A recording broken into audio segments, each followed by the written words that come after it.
Good morning. Good morning, ICAN. Good morning, everyone. It is truly just an enormous honor and privilege to welcome you all to New York City and to the Morningside Heights neighborhood, my neighborhood. It's a wonderful neighborhood, except when it's really cold and really windy, which you all got to experience this morning. I literally live just a couple of blocks south of here, and my office at Columbia is in Pupin Hall, which is just a couple of blocks east of here. And I spend a lot of time in Riverside Park with my family, especially my dog Nala, which is just across the street. So this is quite literally my home, and I am just so excited to welcome you all.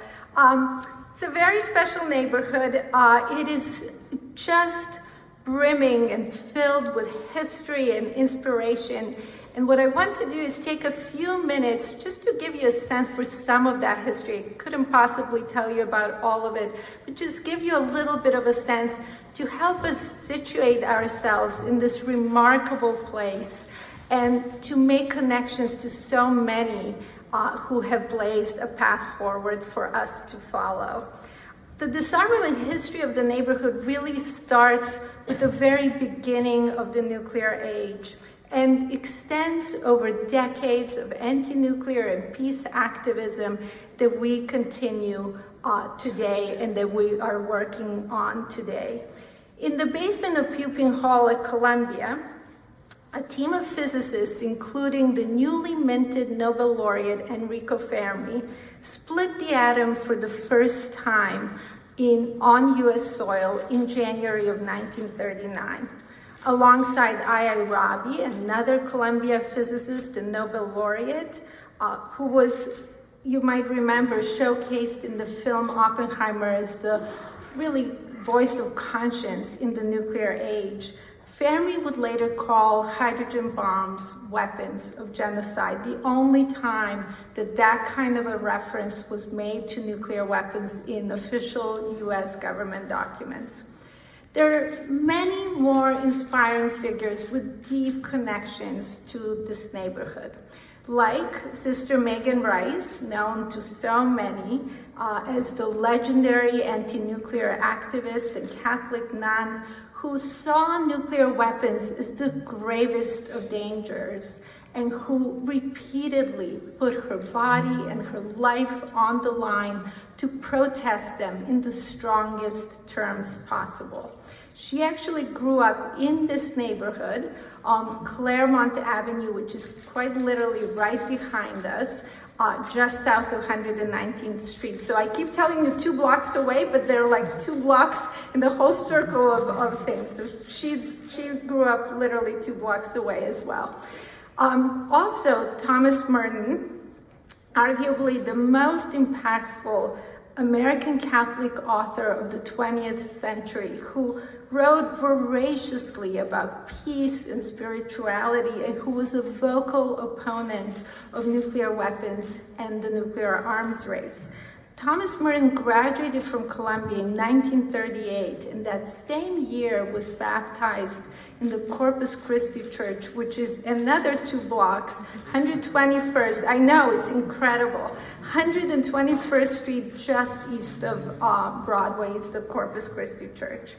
And then there were really major events connected to the neighborhood, and I'll just mention the Mass at St. John's Cathedral, the Divine, on June 11th of 1982. That was an evening Mass before the Central Park rally, the largest anti-nuclear demonstration in US history, where, as you all know well, 1 million people marched in Central Park against the nuclear arms race and against nuclear weapons. St. John's Cathedral is about a 10-minute walk from here on 112th and Amsterdam.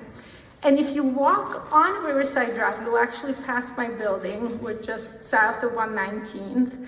And if you walk all the way to 105th Street, that's 15 blocks, about 15-minute walk, you will see a Buddha statue that survived the Hiroshima bombing and was gifted to New York as a message of peace.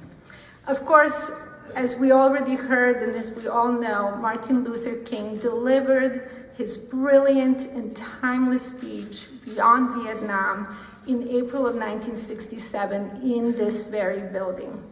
He spoke eloquently and forcefully against not just the Vietnam War, but against war in general. The speech is a poetic expression of a deep yearning for peace, for brotherhood, and for love. MLK Jr. also discussed just how difficult this calling is. And in the speech he says, and I quote, "Some of us who have already begun to break the silence of the night have found that the calling to speak is often a vocation of agony, but we must speak." End of quote. This might sound familiar to all who have been making pleas for peace in Ukraine, in Gaza, in the Middle East more broadly, and with China, and everywhere else where peace is missing or fragile. Later on, MLK adds that, and I quote, "Every nation must develop an overriding loyalty to mankind as a whole in order to preserve the best in their individual societies."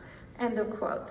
MLK also called for a worldwide, quote, "for a worldwide fellowship that lifts neighborly concern beyond one's tribe, race, class, and nation. In reality, a call for an all-embracing and unconditional love for all mankind." End of quote.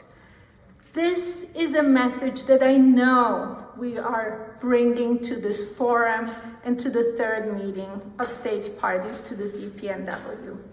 We are here to say that destroying our world is not acceptable, that nuclear weapons have to go, and that the TPNW will eliminate them. We won't rest until this goal is achieved. I don't just hope, I know that someday, perhaps decades in the future, a person will stand in this very building and also tell the story of the history of this neighborhood. They might mention Martin Luther King and Robbie and Fermi and Sister Megan Rice and Thomas Merton and the Central Park rally. They might encourage their audience to see the Buddha statue on 105th and Riverside and to go visit St. John's Cathedral. But they will also tell their audience about this ICAN Forum and about the third meeting of states parties to the TPNW. And what they will say is that we fought for a world free of nuclear weapons and that we succeeded.